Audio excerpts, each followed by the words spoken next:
It started on a Friday. I was waiting for a taxi, running late for a shift at my aunt's salon. The sun was burning down on me, and I was sweating through my edges. That's when he walked up to me, tall, clean, soft-spoken. His voice was velvet. "Are you okay?" he asked. I don't usually entertain random men in public, but something about him felt safe, familiar. He offered to wait with me until the next taxi came.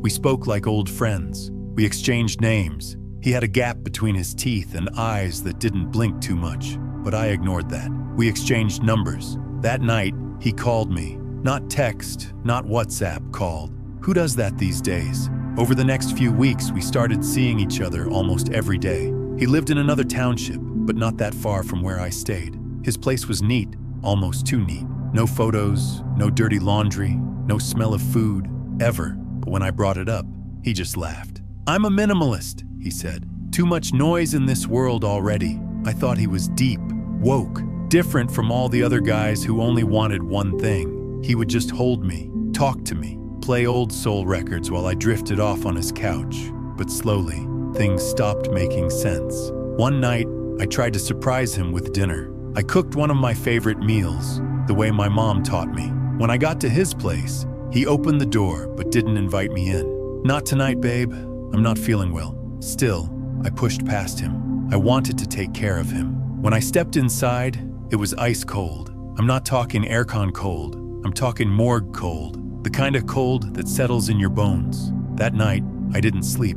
I kept thinking, who lives like that? No toothbrush, no food, no signs of life. But love is funny. It makes you lie to yourself. I told myself he was just private, independent. Maybe he cleaned up before I came over. Maybe he had trauma he didn't want to share yet, but my body knew better. I started getting sick, headaches, shivers, nightmares of water, deep, dark water. One morning I woke up with scratches on my arm. I thought maybe it was my nails, until I looked at my hands. My nails were trimmed. That week, he didn't answer my calls. Just one text, "I'll come to you." He showed up outside my gate the next evening. He looked thinner. His eyes were sunken. His voice sounded like it was coming from far away. "I missed you," he said. We sat outside on the stoop. I offered him a drink. He didn't take it. "Are you okay, baby?" He smiled, but it didn't reach his eyes. "You ever love someone so much you'd rather die than lose them?" he asked. I didn't know what to say. That's when my neighbor, an old woman, came out to sweep the yard. She stared at us, hard, then made the sign of the cross and spat. When my boyfriend saw her, he stood up. "I have to go," he whispered. He didn't walk away. He disappeared. I thought I was going mad. I called my cousin who's more spiritual than me. I told her everything. She asked to see a picture of him. That's when it hit me. I didn't have a single photo of him. Not one selfie. Nothing. She came with her friend who works as a witch doctor. When I described him, the witch doctor didn't even blink. "You've been with a ghost," she said. "And not just any ghost. A lost lover. Someone who doesn't know he's dead." I couldn't believe it. I cried for hours, but deep down, I knew. Everything started to make sense. The cold, the silence, the fact that he never introduced me to anyone, that I never saw him in the day. Then the witch doctor asked me to take her to the place where he lived. We went to that township, to the same street, but where his house had been was just an empty yard. No house, just grass and a tree. "I know this place," the witch doctor said. "There was a fire here about 5 years ago. A young man died inside. He was trying to save his girlfriend. I couldn't breathe. Was that girlfriend me? Was I his second chance?" The witch doctor performed a cleansing. She gave me herbs, incense, prayers, told me to burn everything he had touched, which wasn't much.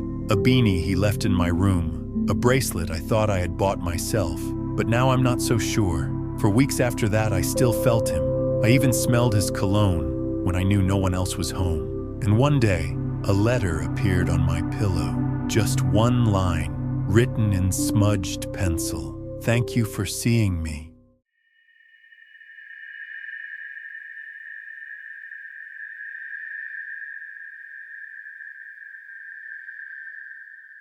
My grandmother raised me from the time I was 6. We lived together in a small house, just the two of us, and her old radio that only played one station she liked. She was strict, no back chat, no dirty dishes, but she loved me deeply, and I loved her just the same. When she got sick, I looked after her. Every doctor's visit, every painful breath. She passed away one cold morning, peacefully, in her sleep.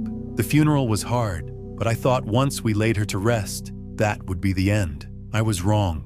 3 days after the burial, I was in the kitchen making food, and as I reached into the fridge, I heard it. "Where's my plate?" It was her voice, slightly annoyed, just like when I used to serve her supper late. I tried to convince myself I was just tired. That night, I went to bed early. Around midnight, I woke up to the smell of something burning. I jumped out of bed and ran to the kitchen. Nothing on the stove, but on the counter was one of her old plates. It was cracked, but clean. The next day, I told a cousin what had happened. She just shrugged. "Then give her the plate," she said. I laughed. But that night, around 7 p.m., I felt uneasy, like someone was waiting. So I cooked, put the food down on the kitchen table, pulled out her chair, and walked away. Nothing happened. I felt silly, but also relieved. From that night on, it became a ritual. At first, I didn't tell anyone else. I didn't want to sound crazy, but one day, a friend came to visit. She saw the 2 plates on the table and asked, "Who's the other plate for?" I didn't know what to say. She laughed, until she stayed over that night. Around 2 a.m., she shook me awake, panicked. "I heard someone walking in the kitchen," she whispered, and it smelled like old clothes, like perfume from a long time ago. I nodded. I didn't say, "I told you so." I just walked to the kitchen and quietly said, "Sorry, I forgot to explain." After that, my friend never slept over again. Months passed. Every night, the same thing, dinner. But then everything changed. I started working a new job, long hours, late nights. One evening, I got home around 10. I had missed the usual dinner time. That's when the house changed. The old radio in the corner turned on by itself, loud, playing the exact kind of gospel music my grandmother used to listen to every weekend. And when I walked into my bedroom, her walking stick was standing upright next to my pillow. I cooked immediately. Exactly 1 year after her death, I finally visited her grave. I brought flowers. I sat down and talked to her like I always used to. That night, I made one final dinner. I plated it carefully. I sat across from the plate and whispered, "You can go now." The next morning, the plate was still there, untouched.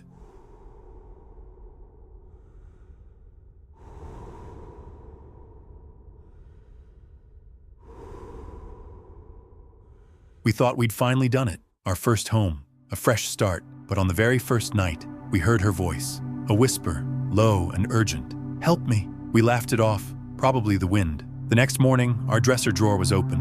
Inside, a note, "Leave us." That's when we knew something was wrong. We moved in on a sunny afternoon. The house felt too perfect. No old smells, no dust, no furniture, just silence and still air. That night, while unpacking, I heard a muffled sob, a woman's voice just under the hum of the fridge. We froze. Then it stopped. Later, a slow knock woke me. Then silence. In the morning, another note. "Leave now." No signature, no explanation. We noticed more things. A chair would shift position. The front door opened from the inside. Flickers of movement in the corner of our eyes. One day, the stove shut off mid-boil. A cold breath on my neck. No wind, no power cut. Then, footsteps upstairs. Slow, measured, paused. Downstairs, I smelled perfume. Faint, floral. I whispered my partner's name. Then a woman floated past the doorway, hair pinned up. We both saw her. A neighbor later told us a woman died here, lived alone. The house sat empty for years. Locals swore they saw her in the windows, heard crying. That night, the crying returned. The bathroom door slammed open. Then the whisper, "Help me." I whispered back, "What do you want?" Silence. Then a breath, right against my ear. We brought in a professional. They walked through the house with incense and prayers. At the stairs, they paused. "She's on the landing," they whispered. They called out gently, gave her permission to go. A wave of cold, a soft weeping, then stillness. "She's gone," they said. And just like that, the house changed. No more flickers, no crying, no notes. We stayed, not out of fear, but because it finally felt like home.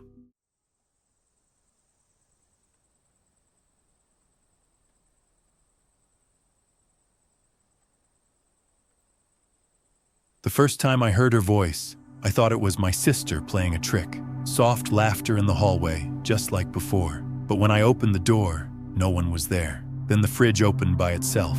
A dish appeared on the table. She made us dinner. Our mother was gone, and yet she wasn't done looking after us. We were a small family, just the three of us. When she passed, our world cracked. That night, I woke to familiar laughter. I called out, "Mom?" Nothing. I stepped into the hallway, empty but heavy. The next morning, I told my sibling. "You heard it too?" they asked. That afternoon, we found warm soup and bread, her favorite, on the table. No one had cooked. We whispered, "She's here." Footsteps at night, her scent in the air. Cushions moved, chairs pulled out, little things, like she never left. One night, my sibling brought tea. "I made this earlier," they said, but the stove was cold. We drank in silence. In her voice, they said later, I heard goodnight. It felt like care. Then things changed. We woke to the smell of smoke, light flickering, no fire, just heat. A cracked plate sat on the table with a note. "Thank you for loving us." By morning, it was gone. Later, her keys went missing. We found them upstairs, along with a locket she always wore. "It's like she's checking everything's safe," my sibling whispered. On the anniversary, we cooked her favorite meal and lit candles. "Mom," I said, "you gave us everything. You can rest now." We sat in silence. Then, flickering candles, a soft breeze like a hug, peaceful, we slept soundly. The next morning, everything was in place, quiet. Sometimes at sunset, I catch a flicker at the edge of the hallway. I don't feel fear, just love and gratitude.